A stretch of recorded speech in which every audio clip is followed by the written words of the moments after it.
साथीहरू आज हामी हजुरको कुरा गर्छौँ ब्याङ्कले कसरी काम गर्छ, ब्याङ्कलाई कसरी फाइदा हुन्छ भनेर हजुरहरूले टिभीमा सानोमा देख्नुभयो होला कि 10% एनममा भन्दै होइन हजुरहरूले विज्ञापन देख्नुभयो होला नि त ब्याङ्कहरूको। तर त्यसमा चाहिँ हजुरको 10% के हो त नि त यताउता भनेर साथीहरू हजुरको चाहिँ 10% भनेको चाहिँ के हुन्छ भन्दाखेरि अब जस्तै कि ब्याङ्क अनुसार हजुरको छुट्टै छुट्टै इन्ट्रेस्ट रेट हुन्छ, जुनमा चाहिँ भनेको हुन्छ कि 10% भन्यो भने हजुरहरूले हामीले चाहिँ के बुझ्नुपर्छ भन्दाखेरि 10% भनेको चाहिँ एक वर्षमा हजुरले लिएको त्यो लोनको पैसा जति हुन्छ नि त्यसको चाहिँ 10% एक वर्षमा बुझाउन पर्छ।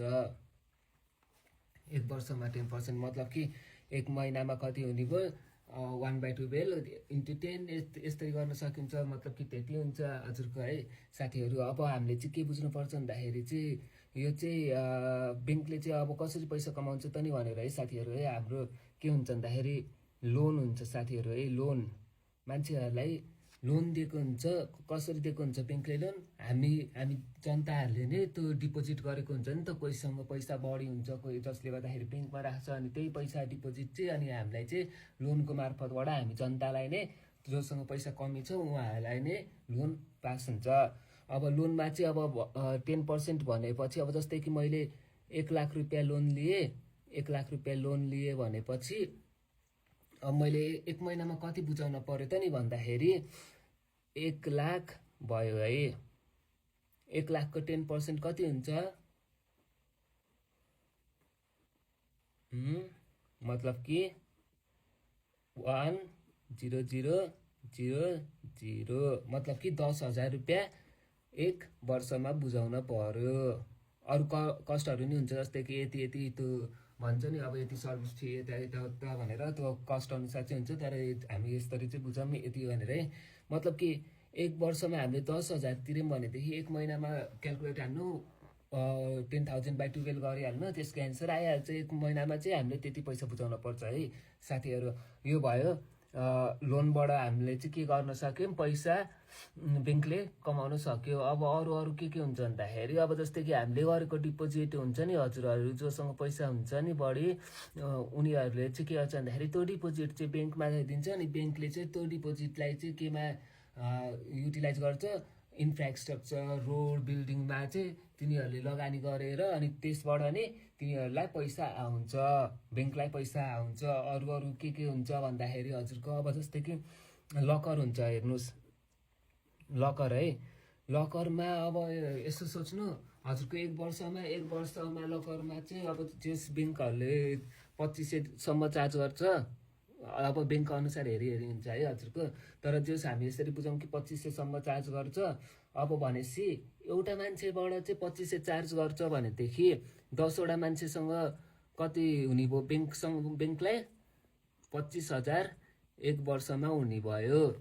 मतलब कि 25,000 हुने भयो 10जना मानिसबाट। 100जना मानिसबाट कति हुने भयो 25, यो गर्दा 100जना मान्छेबाट 2,50,000 ब्याङ्कलाई हुने भयो।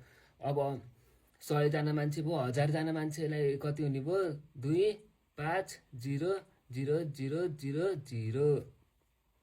मतलब कि 1000जना मान्छे भयो भनेदेखि कति हुने भयो 1000 ब्याङ्कले कति कमाउने भयो एक वर्षमा 25 लाख कमाउने भयो। 10,000जना मान्छे हुने भयो भनेदेखि कति हुने भयो 2,50,00,000 हुने भयो। अनि त्यसपछि 1 लाखजना मान्छे भयो भनेदेखि कति हुने भयो 25 करोड हुने भयो। ल हेर्नु एक वर्षमा 25 करोड हुने भयो लकरबाट हजुरको है। अब अरू हुन्छ डेबिट कार्ड यता क्रेडिट कार्ड। यो फेसिलिटी दिए बापत चाहिँ हामीले शुल्क तिर्न पर्यो नि त, रकम तिर्न पर्यो नि त। किनकि उनीहरूले त हामीलाई के फेसिलिटी प्रोभाइड गर्दैछ, हामीलाई पैसाको खाँचो छ कहीँ जाँदाखेरि केही किन्न पर्यो। अनि त्यसपछि त्यो पैसा निकाल्नको लागि त हामी झ्याप्पै एउटा एटिएममा गएपछि अनि त्यसपछि पैसा निकाल्न सक्यौँ, जहाँ चाहिँ तिनीहरूले 15 रुपियाँदेखि अब आफ्नै ब्याङ्कको भनेदेखि चाहिँ चार्ज काट्दैन।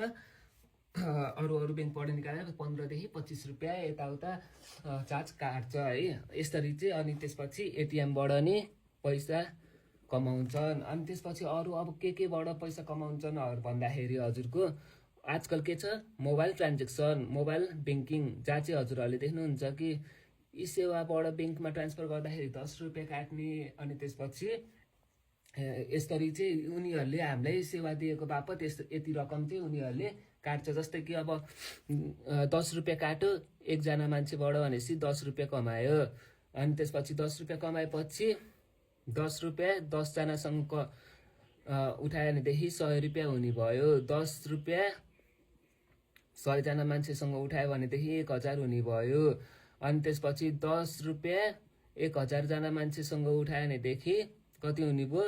10,000 हुने भयो।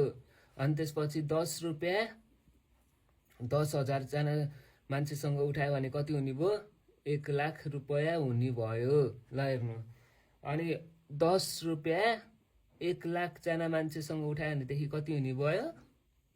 10 लाख रुपियाँ हुने भयो। ल हेर्नु, अनि त्यसपछि 10 रुपियाँ 10 लाखजना मान्छे दिनमा त कति होला? 1 लाखजनाले ट्रान्जेक्सन गर्लान्। हामी अझै एकचोटि हिसाब गरौँ है। अनि त्यसपछि गरौँ 10 लाखजना मान्छेसँग उठायो भनेदेखि कति हुने भयो साथीहरू? ल हेर्नु, 1 करोड हुने भयो। ल 1 10 100 1000 10,000 लाख 10 लाख करोड। ल हेर्नु, यति रुपियाँ हुने भयो।